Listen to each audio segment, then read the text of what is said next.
Քարոզ Արշավի ժամանակ է նայում եմ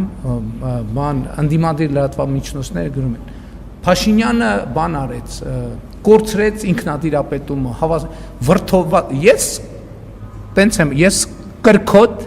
հռետոր եմ հարգելի գործընկերներ ես հիմա էլ կարելի է ասել հիմա եթե մի քիչ ինձ հուզող թեմայի մասին խոսամ էլի կրկոտ եւ երանդուն եմ խոսալու ես ընդ որում հիմա ասում եք այ ընտրություններից արդյունքներով այսպեսին հետ գնացեք մի տարի առաջ ես այդպես էի խոսում 2 տարի առաջ ես այդպես էի խոսում 10 տարի առաջ ես այդպես էի խոսում 15 տարի առաջ ես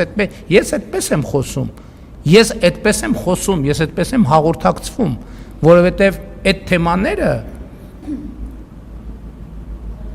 դրանք շատ կարևոր օրգանիկ թեմաներ են ես այդ թեմաներով ապրում եմ սա ինձ համար բան չի քաղաքական ներկայացում չի սա կյանք է որով ես ապրում եմ եւ հետեւաբար այսինքն ինչ վերնագիր ուզում եք դնեք դա ձեր իրավունքն է ես այդպեսին եմ ես այդպես եմ խոսում հիմա եթե դուք ասում եք այ ընտրությունն եմ կարող է մի բան ա եղել որից վրթովվել եք Ես 15 տարի առաջ եմ տենց խոսել, 10 տարի առաջ էլ, 5 տարի առաջ էլ, 6 տարի առաջ էլ, 8 տարի առաջ էլ, միշտ։ Ես միշտ խոսում եմ այդպես։ Եվ ես միշտ խոսում եմ սուր։ Գնացեք նայեք այդ նույն մարդկանց մասին, որոնց անուն այսօր տալիս եք, ես օրինակ ազգային ժողովում ինչեր եմ ասել։ Ոնց եմ ասել, ընդդիմադիր պատգամավոր եմ եղել։ Տենց եմ խոսել ազգային ժողովում, թե տենց չեմ խոսել։ Իհարկե տենց եմ խոսել, ես խոսում եմ այդպես։